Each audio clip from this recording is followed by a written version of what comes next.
Ya, saya tahu kalian mau datang ke sini. Saya juga tahu kalau kalian semuanya sudah tahu tentang semua hal ini. Terus mau kalian apa? Kalian mau si Susi mati? Langsung nembak gitu, Bu Susi itu.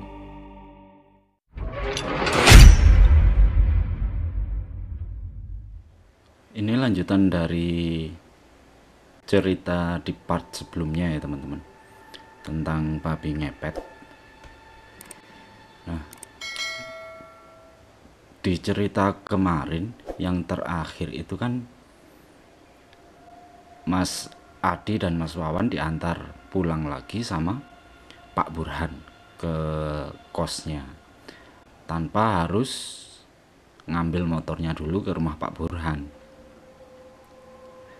Nah, akhirnya selesai hari itu, Mas Adi dan Mas Wawan kembali ke kamar kos karena capek ya. Akhirnya mereka memutuskan untuk langsung istirahat. Dan dalam mimpi, waktu tidur ya, Mas Adi ini mimpi yang lumayan aneh sebenarnya. Kalau menurut Mas Adi,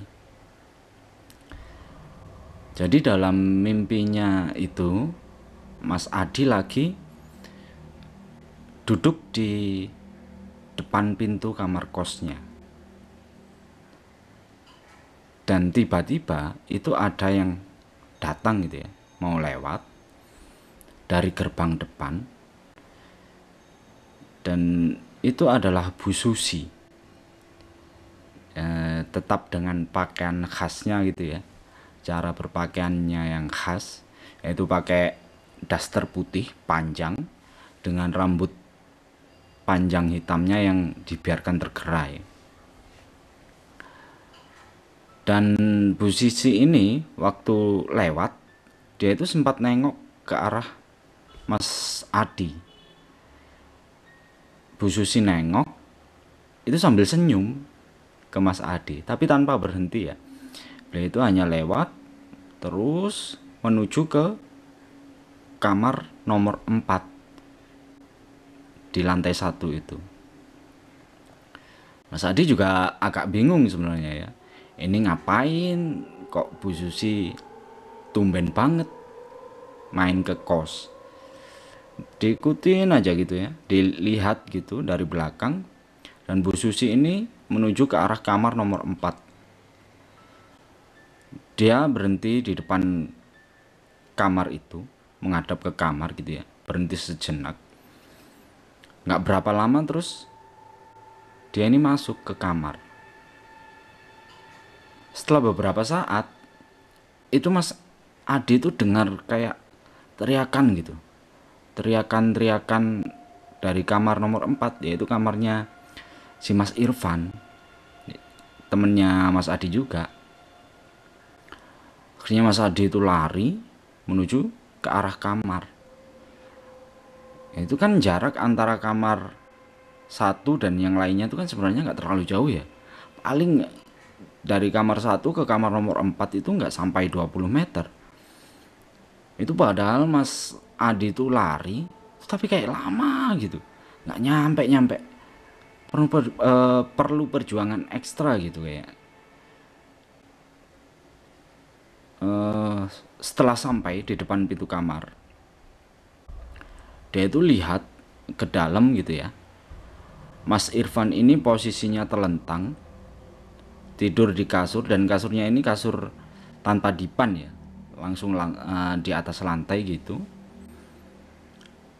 Mas Irfan ini lagi tidur terlentang, pakai celana pendek, dan posisi Bu Susi ini ada di sampingnya dan menghadap ke Mas Irfan. Nggak berapa lama kayak gitu ya,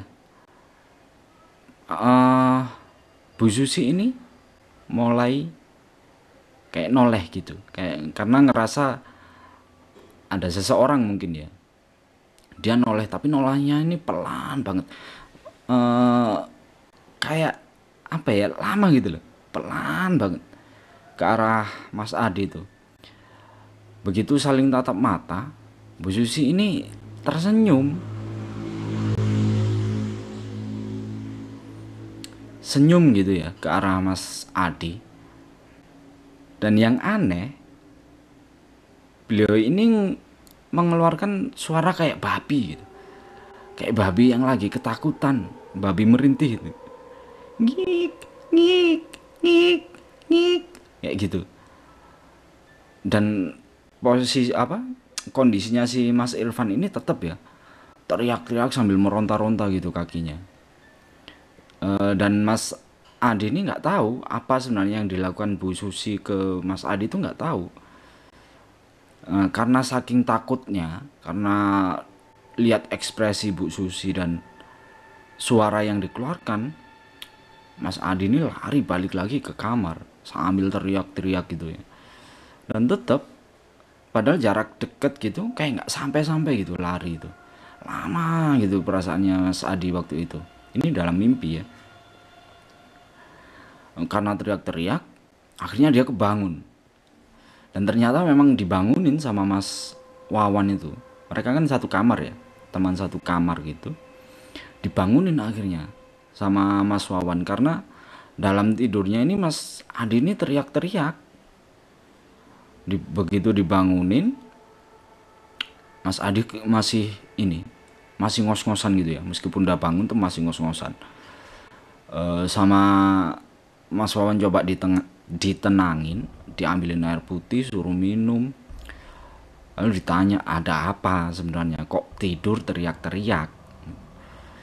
Mas Adi ini akhirnya cerita tentang mimpinya itu. Akhirnya mereka ini ngobrol agak lama gitu ya, agak lama, heran juga sama mimpinya Mas Adi gitu. Akhirnya mereka memutuskan untuk istirahat lagi karena memang benar-benar lelah ya fisiknya mereka. Dan dari mimpinya si Mas Adi ini, Mas Wawan itu kayak kepikiran gitu jadinya. Mungkin ini yang dimaksudkan Pak Burhan gitu ya, dengan nggak mengizinkan mereka itu nginep atau tidur di rumah Mas Arif. Mungkin emang ada tujuannya ya, ya mungkin emang mimpi ini ada hubungannya gitu ya sama maksud dari Pak Burhan itu. Dan mereka ini akhirnya memutuskan untuk besok pagi mau ke rumah Pak Burhan. Selain mau menceritakan tentang mimpi Mas Adi ini, juga sekalian mau ambil motor gitu ya. Soalnya kan motor masih ditinggal di rumah Pak Burhan setelah balik dari Goa kemarin. Udah akhirnya istirahat, tidur malam itu. Paginya mereka ini sempat ngopi-ngopi dulu ya di depan kamar kos gitu sebelum berangkat kuliah. Ngopi dulu sambil ngobrol tentang mimpi tadi malam juga. Itu diobrolin di situ. Waktu mereka ngobrol ini, itu ada Mas Irfan itu lewat gitu.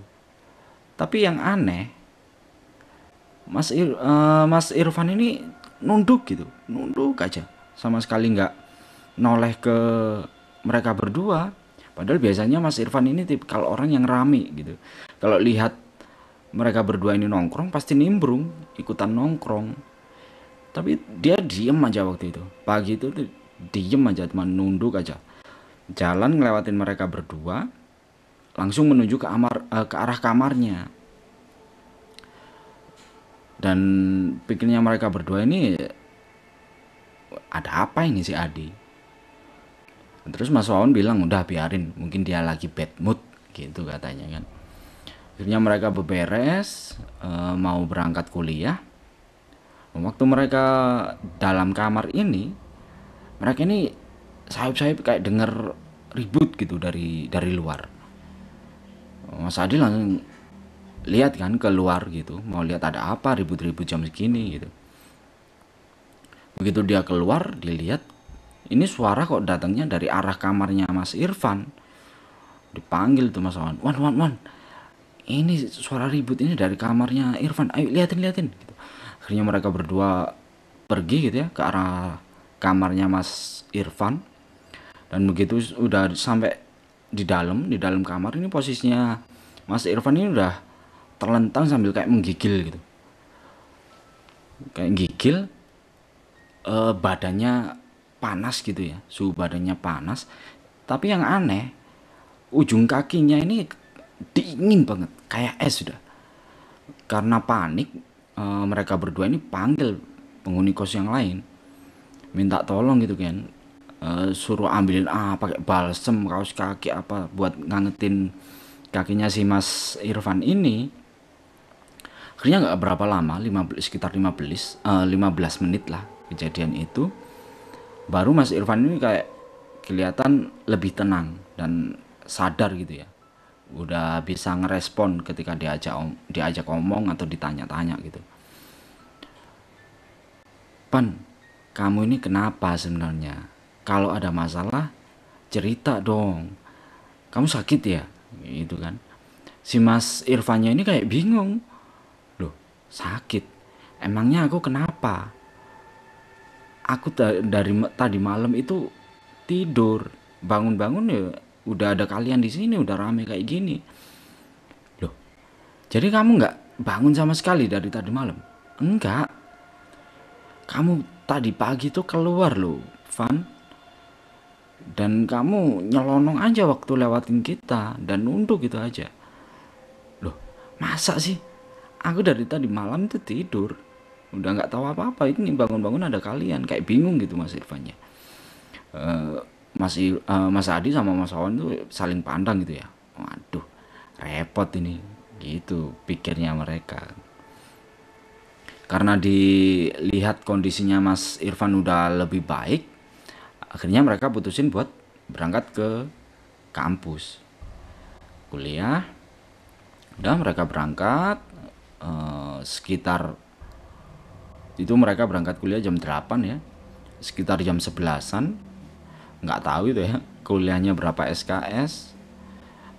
Sekitar jam 11 mereka selesai kuliah, dan rencananya mau langsung ke rumah Pak Burhan untuk ambil motor, sekalian ada yang mau diomongin gitu. Akhirnya mereka minta tolong ke temannya, 2 orang temannya yang bawa motor, buat diantar ke rumah Pak Burhan. Udah berangkat mereka ke rumah Pak Burhan, 2 motor. Nah, setelah sampai, temannya balik pulang gitu ya, mereka masuk ke rumah Pak Burhan. "Assalamualaikum." "Waalaikumsalam." "Eh, kalian mau ambil motor ya?" "Iya Pak, ini sekalian saya ada yang mau diceritain ke Pak Burhan," kata Mas Adi gitu.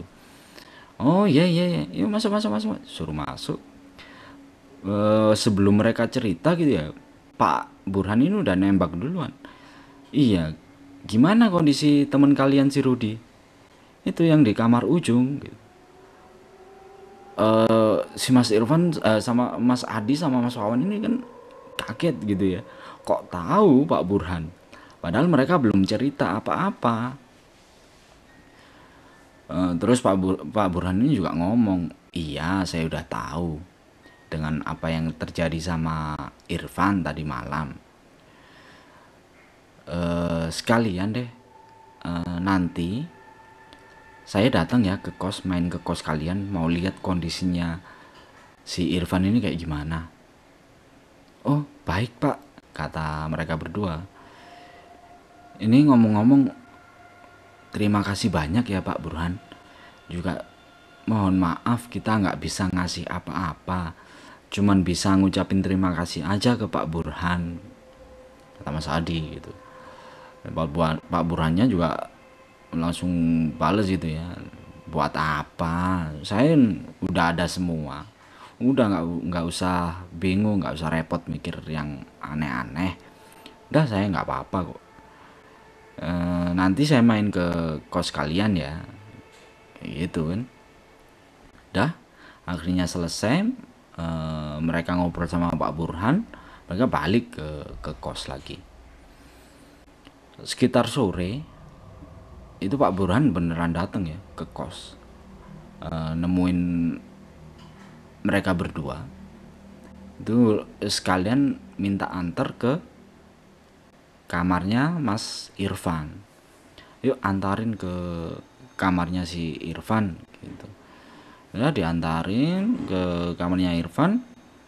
Gitu di dalam dikenalin sama mereka berdua, ke Mas Irfannya si Pak Burhan ini. Dan si Mas Irfan ini kayak apa ya, kayak kaget gitu ngelihat Pak Burhan. Kok saya kayaknya pernah ketemu ya sama Pak Burhan gitu. Si Pak Burhan langsung jawab juga gitu, udah mungkin emang kita pernah ketemu tapi nggak usah dipikirin itu, udah nggak penting juga. Nggak lama ya Pak Burhan di dalam gitu, cuman lihat kondisinya si Mas Irfan ini sama lihat kondisi kamarnya. Setelah dirasa selesai apa yang dicari tahu Pak Burhan selesai, Pak Burhan pamit ke Mas Irfan gitu, pamit. Akhirnya mereka balik ke kamarnya,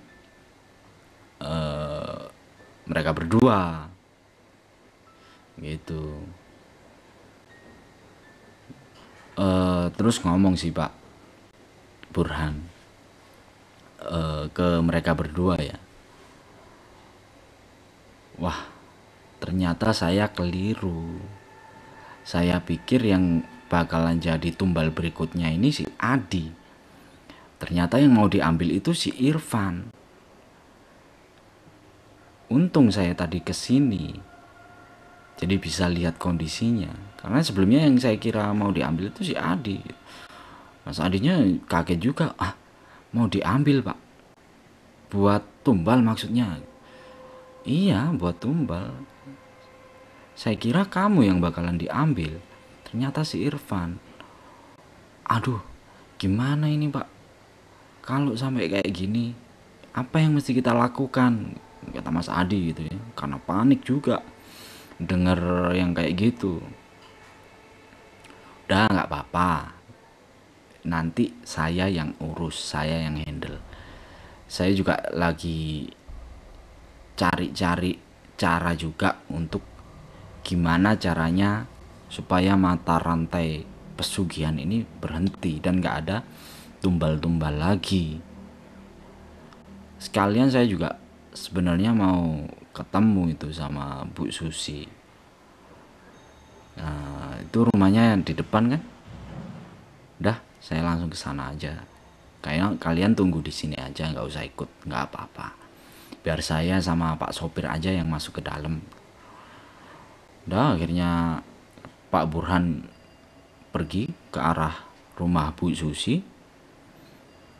Di depan gerbang rumah Bu Susi, Pak Pak Burhan ini sempat berhenti sebentar, berhenti sekitar beberapa menit gitu, kayak waktu di depan gue itu berhenti nggak ngapa-ngapain. Nggak tahu ya, mungkin lagi komunikasi atau apa, kurang paham juga. Akhirnya setelah beberapa saat Pak Burhan ini masuk ke dalam. Di situ ada Pak Budi, sopirnya Bu Susi. Pak Budi juga kaget tiba-tiba ada Pak Burhan datang gitu, disamperin. Dan Pak Burhan ngomong kalau pengen ketemu sama Bu Susi. Si Pak Budi ini bingung gimana caranya,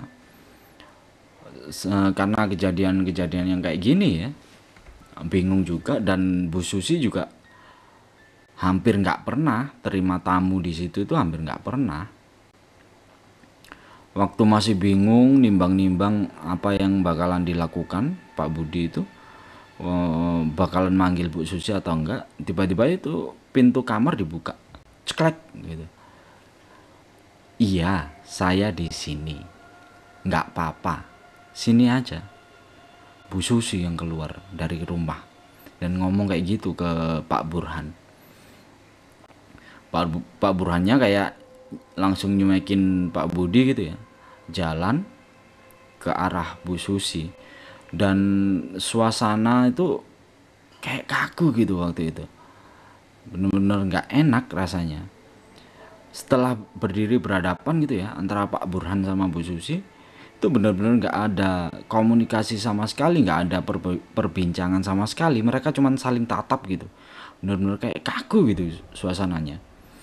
Nggak berapa lama tiba-tiba Bu Susi ini tersenyum gitu, senyum sambil ngeluarin suara rintihan babi, ngik ngik ngik, kayak gitu.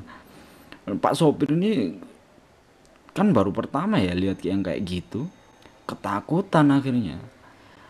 Saking takutnya dia ini lari ke arah kamar kos Mas Adi sama Mas Wawan, karena saking takutnya gitu ya. Dan kejadian itu tuh juga taunya dari Pak sopir ini yang cerita ke mereka berdua gitu.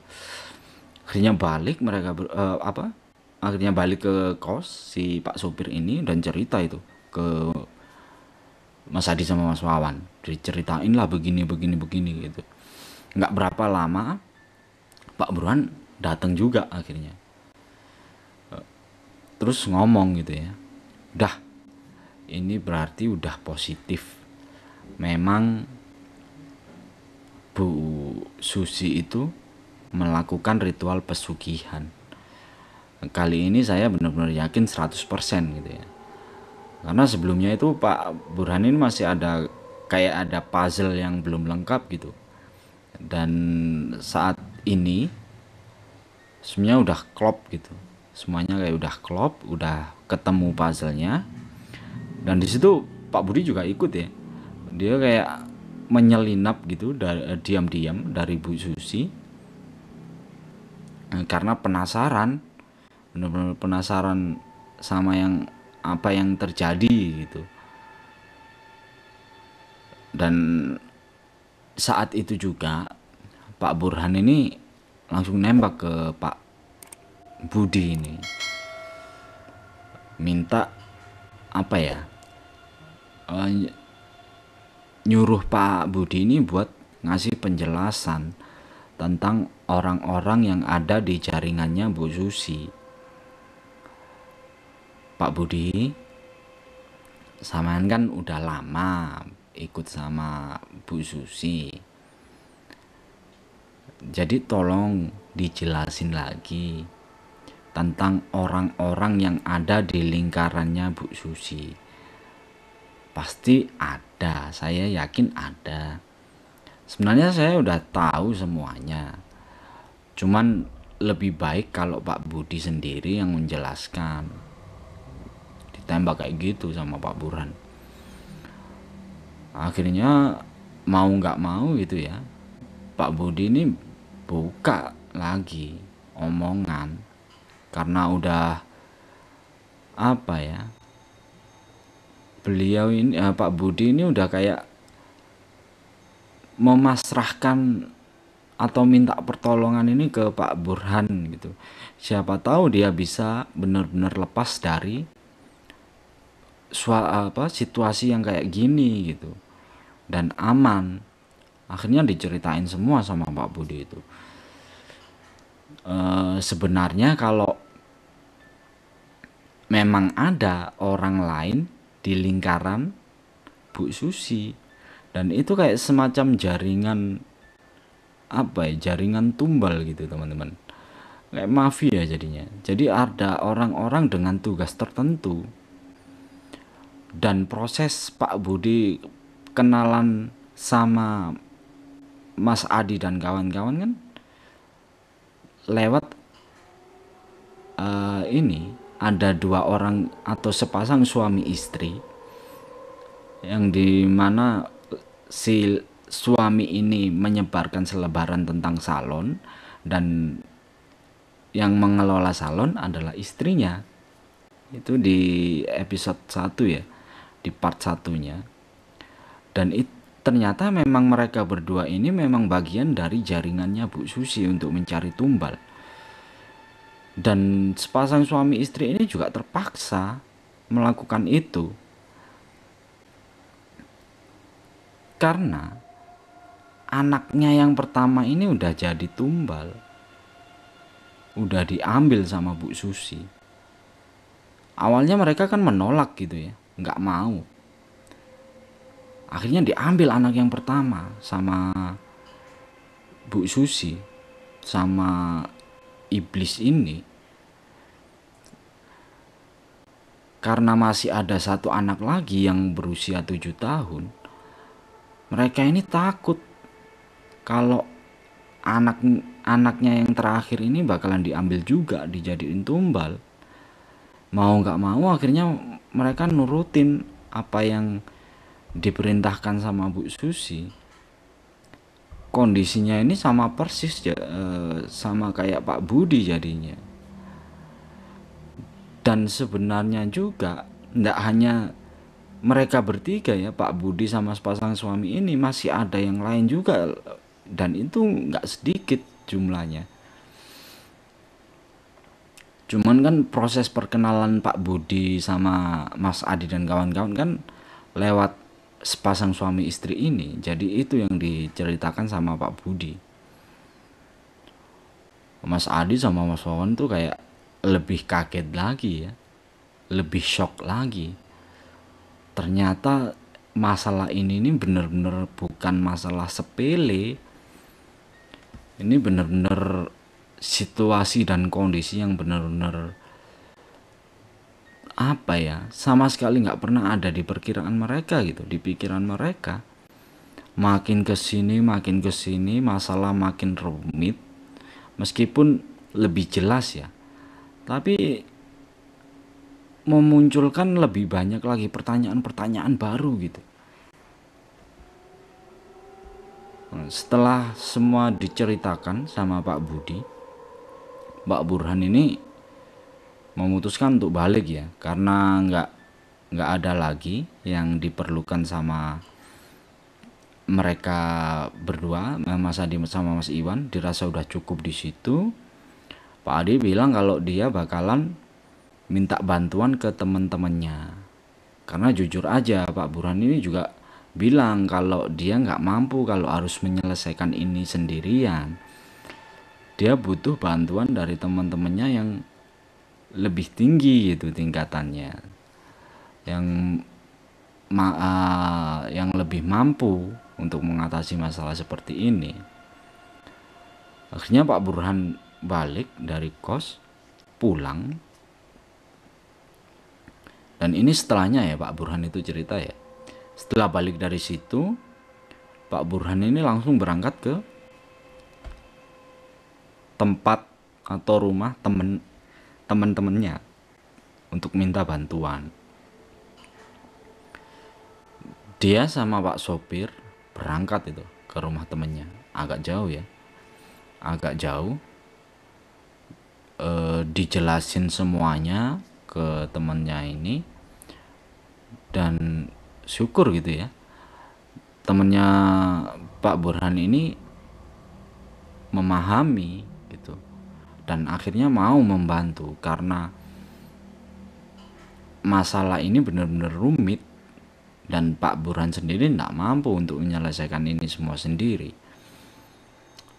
Akhirnya mereka berdua setuju, diaturlah ketemuan sama Mas Adi, Mas Wawan, sama Pak Budi. Mereka bertiga ini diundang gitu ya, di sebuah rumah makan di sekitaran Malioboro, di tempat rame ya.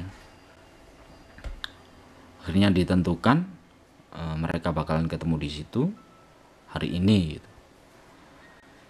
Akhirnya semuanya kumpul di rumah makan itu, dibahaslah tentang cara penyelesaiannya ini gimana gitu. Salah satu temen dari Pak Burhan ini ngomong, ini ada 2 tahap yang harus kita lakukan. Pertama, kita mesti selamatin dulu Bu Susi. Kita ambil sukmanya dari gua itu, kita selamatin dulu. Baru mata rantai semuanya ini bisa diselesaikan. mereka ngobrol lebih banyak hal di situ ya, tapi intinya yang paling penting itu akhirnya mereka berangkat ke rumah Bu Susi. Begitu sampai di depan rumah Bu Susi, kalau Pak Burhan kan udah ada paham gitu ya, jadi beliau langsung masuk. Tapi dua temennya ini kan baru pertama kali itu datang ke rumah Bu Susi. Jadi mereka melakukan hal yang sama ketika Pak Burhan pertama kali mau masuk ke rumahnya Bu Susi. Mereka berdua ini berdiri dulu, diam beberapa saat gitu di depan rumahnya, baru masuk. Dan ketika mereka semua ini masuk, Bu Susi tiba-tiba itu keluar dari pintu rumah gitu. Ya, saya tahu kalian mau datang ke sini. Saya juga tahu kalau kalian semuanya sudah tahu tentang semua hal ini. Terus mau kalian apa? Kalian mau si Susi mati? Langsung nembak gitu Bu Susi itu. Begitu denger kayak gitu, Pak Burhan ini kayak noleh gitu ya ke temennya berdua itu. Terus temennya berdua itu kasih kode gitu, pulang gitu. Akhirnya mereka balik gitu, langsung balik karena dirasa gagal ya. Apa yang sudah mereka rencanakan itu nggak bisa dilaksanakan. Setelah keluar, si temennya ini ngomong, kita ada yang kelupaan.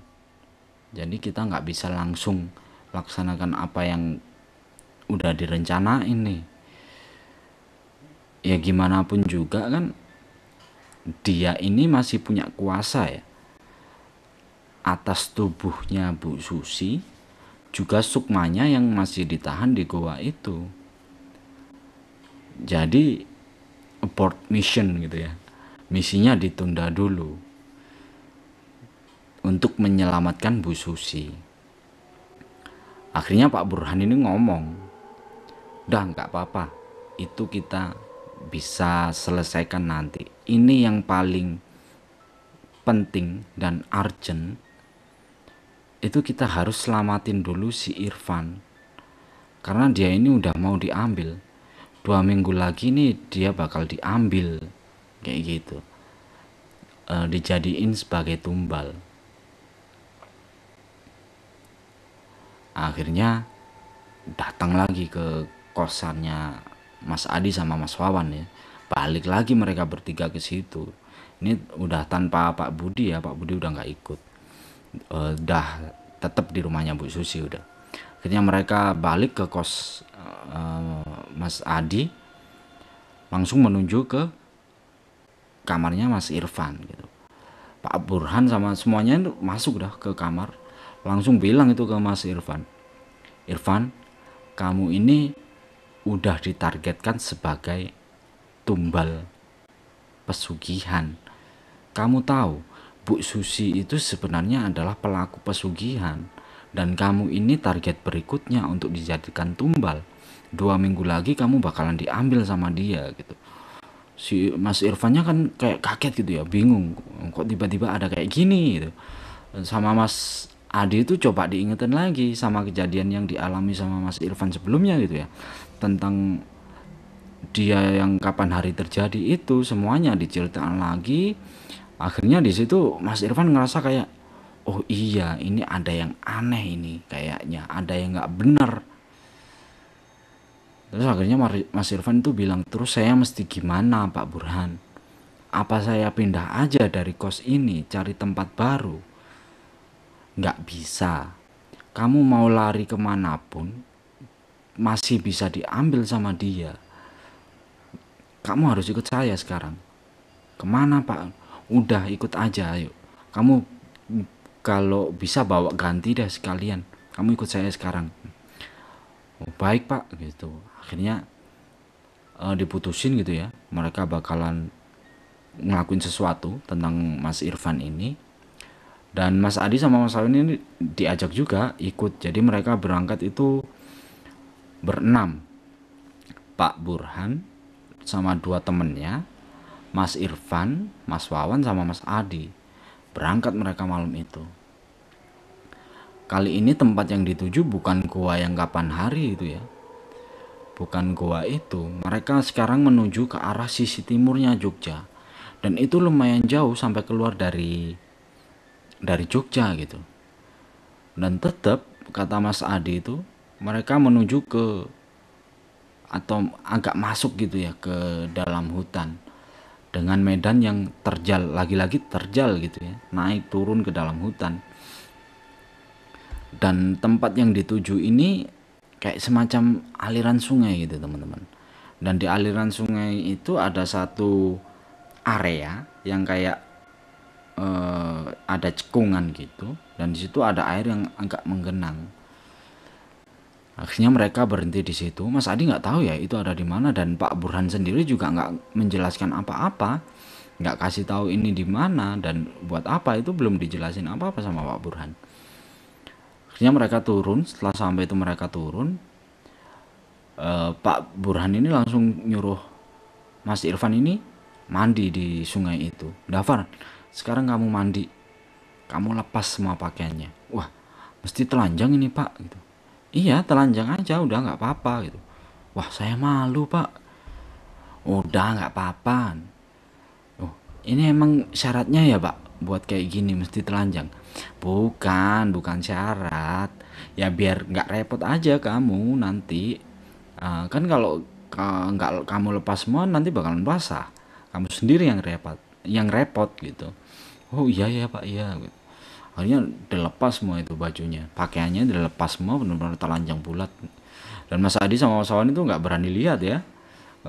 Mereka kayak nyinggurin wajah gitu, nyinggurin muka. Begitu Mas Adi ini udah masuk, itu sekitar seleher gini, dia kayak berendam gitu di dalam situ. Dan Pak Burhan sama kedua temennya ini kayak duduk bersila gitu di depan Mas Irfan. Di situ mereka bertiga bersila kayak didoakan gitu ya. Dan Mas Irfan pun disuruh berdoa. Davan, kamu sekarang berdoa minta perlindungan kepada Tuhan dan minta dibersihkan dari segala macam hal buruk menurut keyakinan kamu sendiri. Udah akhirnya di situ didoakan. Dan ketika proses itu Mas Irfan ini kayak ngerasa ada sesuatu yang keluar dari tubuhnya gitu teman-teman, dan berbau busuk. Mas Irfan itu sempat gini ya, nyolek tubuhnya terus dibau gitu.